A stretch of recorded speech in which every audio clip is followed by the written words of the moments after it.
Assalamualaikum warahmatullahi wabarakatuh. Salam sehat. Semoga kita semua dalam lindungan Allah Subhanahu wa taala.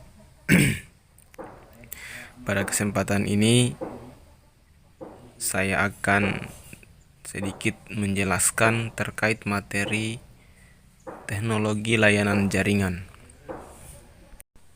Jadi materi ini sebelumnya pernah kita bahas, tetapi melalui video ini saya akan memperjelas kembali apa itu jenis atau ragam komunikasi.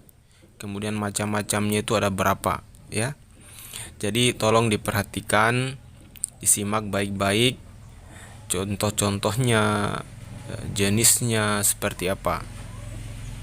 Baik anak-anak.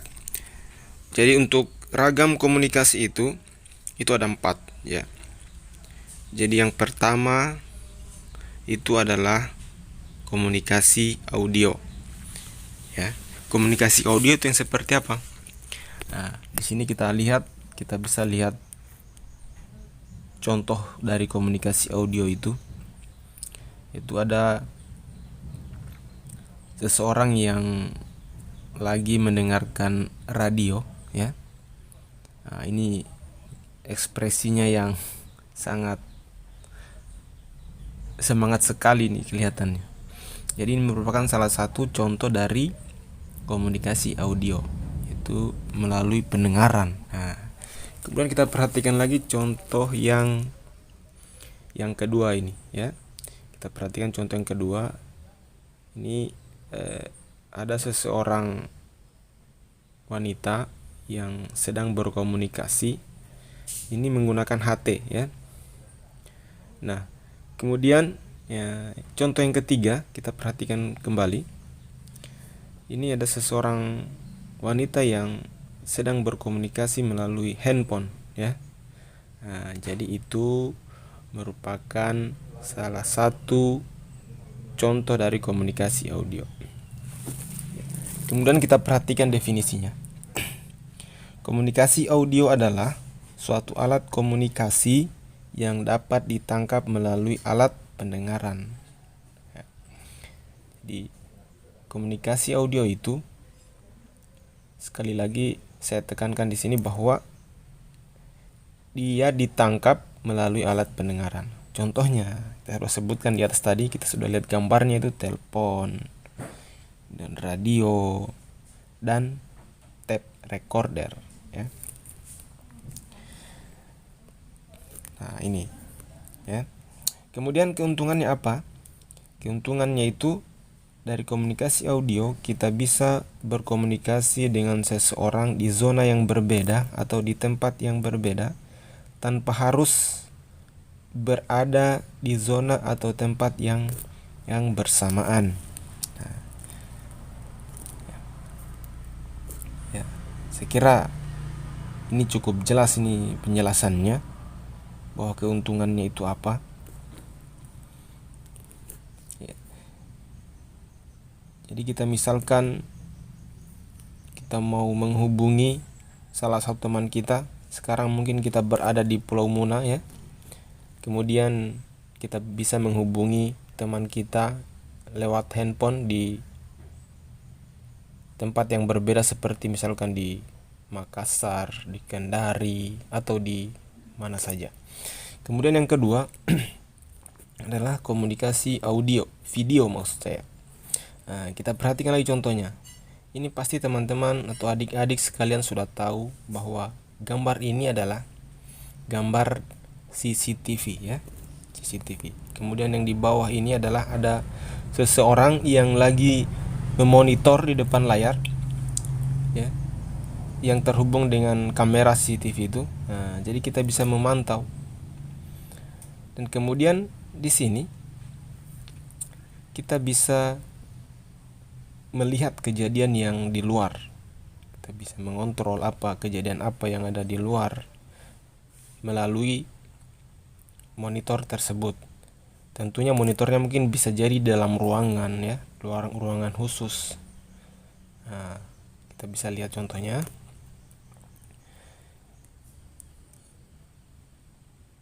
Kemudian definisinya, ya. Definisi dari komunikasi video itu adalah suatu bentuk komunikasi yang dapat ditangkap melalui alat penglihatan atau visual.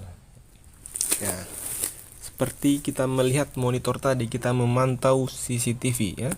Kita memantau keadaan kejadian di luar lewat monitor. Nah, itulah CCTV definisinya, ya.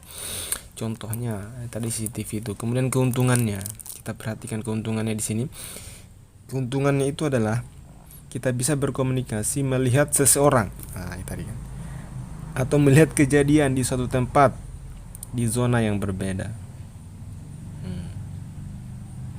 Di zona yang berbeda, tanpa harus berada di zona atau tempat yang bersamaan.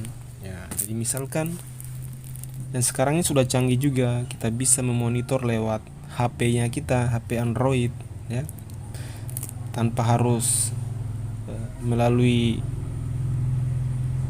monitor komputer misalkan. Seperti itu. Kemudian ini komunikasi video yang ketiga, ya. Komunikasi video, kita bisa lihat itu ada seseorang atau banyak orang yang menonton televisi, kemudian ada lagi video call. Ya. Ini video call ini banyak macamnya, ya, bisa melalui Telegram, WhatsApp, dan lain-lain. Kemudian yang ini yang ketiga, contoh yang ketiga adalah ini ada yang sedang dibahas. Ini video conference, ya. Mungkin sedang rapat virtual, ya. Kita lihat ada 3 layar di situ yang terhubung dengan teman-teman yang lagi duduk diskusi di luar. Kita perhatikan, ya, itu salah satu dari komunikasi audio video. Pengertiannya adalah, definisinya maksud saya, komunikasi audio video atau audio visual adalah suatu bentuk komunikasi yang merupakan gabungan antara komunikasi audio dan komunikasi video. Ya, jadi kalau gabungan berarti melalui indera pendengaran dan penglihatan. Itu maksudnya. Contohnya tadi sudah jelaskan, ini televisi, video call, video conference. Kemudian kita lihat lagi di sini keuntungannya itu apa? Ya, keuntungan dari video conference, maksudnya keuntungan dari komunikasi audio video. Kita bisa lihat di sini, ya. Kita bisa berkomunikasi atau bertemu dengan seseorang tanpa berkumpul. Sekarang di masa pandemi ini, ya, banyak sekali kita menggunakan video conference, ya, rapat-rapat. Nah, kemudian kita perhatikan kembali di sini yang keempat itu komunikasi data, ya. Apa itu definisinya? Kita perhatikan, komunikasi data merupakan proses pengiriman dan penerimaan data atau informasi dari 2 atau lebih device, alat seperti komputer, laptop, printer, dan alat komunikasi lain yang terhubung dalam sebuah jaringan, ya, baik lokal maupun luas seperti internet, ya. Jadi itu saja yang dapat saya sampaikan. Terima kasih atas perhatiannya. Assalamualaikum warahmatullahi wabarakatuh.